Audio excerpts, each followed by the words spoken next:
Hi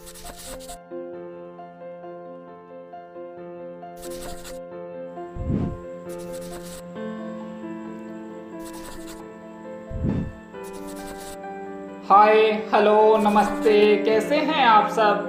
welcome आपके अपने YouTube channel आरोग्य अमृत जीवन में। आज हम आपको इस वीडियो के माध्यम से बहुत ही महत्वपूर्ण जानकारी देने जा रहे हैं। हम थोड़ा आगे बढ़े। सर्दी, खांसी, जुकाम ये तीनों एक ही फैमिली की डिसीज हैं और इनकी मेडिसिन भी लगभग एक ही है। क्या क्या मेडिसिन है इसके लिए अपने रसोई में? सबसे अच्छी मेडिसिन है अपने रसोई में अदरक। अदरक को ही दूसरे नाम में सौंठ कहते हैं।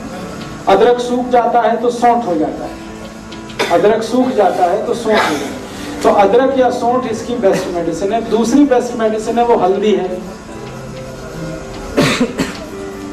तीसरी बेस्ट मेडिसिन सर्दी, खांसी, जुकाम की चूना है।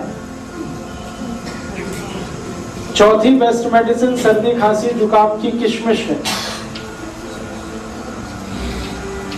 पांचवी मेडिसिन सर्दी, खांसी, जुकाम की दालचीनी है। मुनक्का अलग है, किशमिश अलग। फिर से बता देता हूँ। सबसे अच्छी दवा है अदरक है, दूसरी हल्दी है, तीसरा चूना है, चौथी दालचीनी है, फिर किशमिश है और इसमें आप मेथी दाना भी यूज कर सकते हैं। इतनी दवाएं हमारे रसोई में है सर्दी, खांसी, जुकाम के लिए। और इसके साथ कुछ कॉम्प्लीमेंट्री मेडिसिन है जो मेन मेडिसिन के साथ मिक्स करके यूज करते हैं। वो है काली मिर्च, तुलसी का पत्ता, ये कॉम्प्लीमेंट्री है। मेन मेडिसिन है अदरक, मेन मेडिसिन है दालचीनी, मेन मेडिसिन है मेथी दाना, मेन मेडिसिन है चूना। उसके साथ कॉम्प्लीमेंट्री है, उसमें से एक है तुलसी, उसमें से एक है दालचीनी, नहीं सॉरी दालचीनी, काली मिर्ची, काली मिर्च। अब इनको यूज कैसे करना है? यूज करने का तरीका, अदरक है उसका रस निकाल लीजिए, अदरक रस को निकाल लीजिए और इसमें थोड़ा शहद मिला के हल्का गर्म करके पी लीजिए। ये एक तरीका। दूसरा तरीका है अदरक का रस निकाल लीजिए, उसमें तुलसी का रस मिला लीजिए और हल्का गर्म करके शहद मिला के ले लीजिए। वो दूसरा तरीका। गर्म करने के बाद ही शहद मिलता है। शहद मिला के कोई चीज गर्म नहीं कर सकते।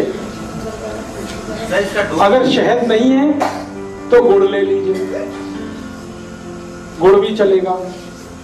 अब डोज कितना लेना है? एक बार में 1 चम्मच से ज्यादा नहीं, सब मिलाकर 1 चम्मच। अब आप खुद डिसाइड कर लेना, सब मिला के 1 चम्मच।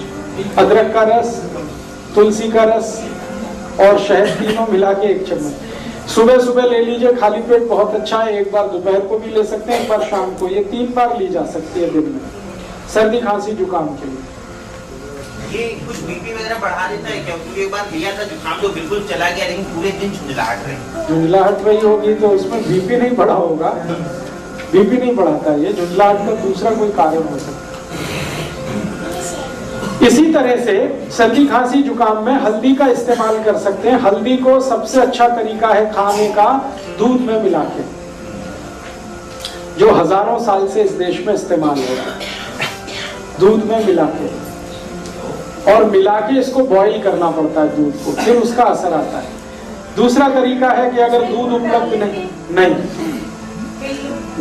मत डालिए, बिना गुड़ के खाने की कोशिश करिए, हो जाए तो अच्छा, बिल्कुल ना जाए तो देख लीजिए थोड़ा बहुत। अगर किसी कारण से दूध नहीं ले सकते या दूध उपलब्ध नहीं है तो पानी में भी बॉईल किया जा सकता है हल्दी को और लिया जा सकता है।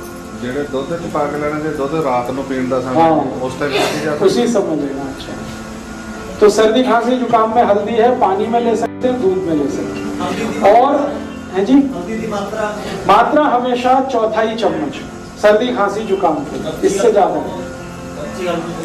कच्ची हल्दी मिल जाए तो और भी अच्छा, छोटे टुकड़े करके दूध में बॉईल कर लीजिए उसे। और इसी हल्दी को और एक बीमारी में इस्तेमाल कर सकते हैं आप, टॉन्सिलाइटिस। ये बच्चों की जो बीमारी है ना टॉन्सिल, उसमें इसको इस्तेमाल कर सकते हैं। टॉन्सिलाइटिस बेस्ट मेडिसिन है ये टॉन्सिलाइटिस की। टॉन्सिलाइटिस में भी अक्सर क्या होता है, जब भी बच्चे को होगा आप डॉक्टर के पास जाएंगे, इमीडिएट कहेगा ऑपरेशन करा दो, काट के निकाल दो। 1 ही मिनट लगता है उसको ये कहने में कि ऑपरेशन करा दो, काट के निकाल दो। ऐसे समझता है जैसे फालतू दे दिया भगवान ने। एक आजकल के एक तो डॉक्टर माताओं को बोलते हैं कि अपना गर्भाशय काट के निकलवा दो, और ये दूसरा टॉन्सिलाइटिस के लिए बोलते हैं। ये दोनों ही अगर आपने निकलवा दिए तो फिर भगवान भी आपकी मदद नहीं कर सकता, ये जान लीजिए। एक बार बच्चे का टॉन्सिलाइटिस का आपने ऑपरेशन करा दिया और कट के निकल गया, फिर जिंदगी भर उसको ना कोई दवा काम आएगी, उसको उस तकलीफ के साथ ही जिंदा रहना पड़ेगा। इसलिए ये गलती कभी मत करिए अपने बच्चों के साथ। हाँ, मैं बता रहा हूँ। तो टॉन्सिलाइटिस के केस में भी इसी हल्दी को इस्तेमाल करिए। बस तरीका उसका इतना ही है कि टॉन्सिलाइटिस अगर बहुत ज्यादा क्रोनिक है, माने बहुत पुराना हो गया है, तो हल्दी को सीधा इस्तेमाल करना है, न दूध में न पानी में, सीधे हल्दी इस्तेमाल करनी है। कैसे? चम्मच में हल्दी भर लिया और मुंह जितना खुल सकता है उसमें अंदर ले जाके चम्मच छोड़ दीजिए, डाल दीजिए, फिर लार के साथ मिलके ये अंदर उतरेगी। 1 हफ्ते में 3 दिन भी आपने कर दिया तो चौथे दिन से उस बच्चे के टॉन्सिल हमेशा के लिए ठीक हो जाए। इतना इफेक्टिव। आधा चम्मच अगर टॉन्सिलाइटिस क्रोनिक है तो। जेडे बच्चे एक्यूट है, माने हाल फिलहाल में हुआ है 15-20 दिन, महीना 2 महीना, तो आप उसी तरह से दूध में लीजिए इसको या पानी में लीजिए। बच्चे दुध च तो हल्दी पानी है जो तब बिना मिक्स तो किंदे ने मिश्री पाई जाए या की पाई? मिश्री दे दीजिए, चल जाएगा। सीधी हल्दी नहीं, पानी नहीं पीना है, वो लार के साथ अंदर जाएगा। पानी उनको घंटे भर तक नहीं देना। और इसमें थोड़ा एक और दूसरी बीमारी इसी से जुड़ी, थ्रोट इन्फेक्शन, गले में खराश हो गई और गले में किसी तरह का इन्फेक्शन है, गला बैठ गया है, तकलीफ ऐसी है, पानी भी पीने में तकलीफ हो रही है, आपकी लार निकलने में भी तकलीफ हो रही है, इस तरह का इन्फेक्शन है, आवाज भारी हो गई है, ये सब के लिए यही हल्दी इस्तेमाल करना है दूध में घी के साथ। हल्दी, दूध और घी। घी माने गाय का। हल्दी, दूध और घी। 1 गिलास दूध रहेगा, 1/4 चम्मच हल्दी रहेगी, 1 चम्मच घी रहेगा। ये तीनों को मिक्स करके बॉईल करना है। बॉईल करके खूब गरम गरम चाय की तरह से पी। शाम को ही काफी है एक बार।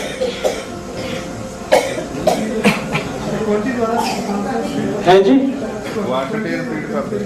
फिर से रिपीट करता हूं। 1 गिलास दूध, 1/4 चम्मच हल्दी, 1 चम्मच घी। घी माने गाय का।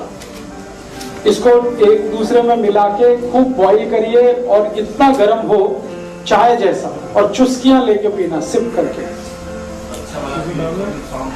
नहीं, नुकसान तो कुछ भी नहीं, अच्छा भला भी पी सकता है, बस मात्रा हल्दी की थोड़ी कम कर दीजिए। शुगर डालना इसमें? शुगर है जी, शुगर माने चीनी नहीं, चीनी को तो विदा कर दीजिए। थोड़ा गुड़ ले लिया तो चलेगा, चीनी तो छोड़ ही दीजिए। उस साइड से आओ तो भी निकल जाएगा। थोड़े दिन लगातार लेना पड़ेगा, 5-6 दिन उसमें निकल जाएगा। और जुकाम के लिए मैं और एक दवा बता चुका हूं जो पहले से ही आपको मालूम है, चूना। चूने को इसी तरह से जैसे बताया हुआ है आप यूज कर लीजिए तो जुकाम ठीक कर देगा।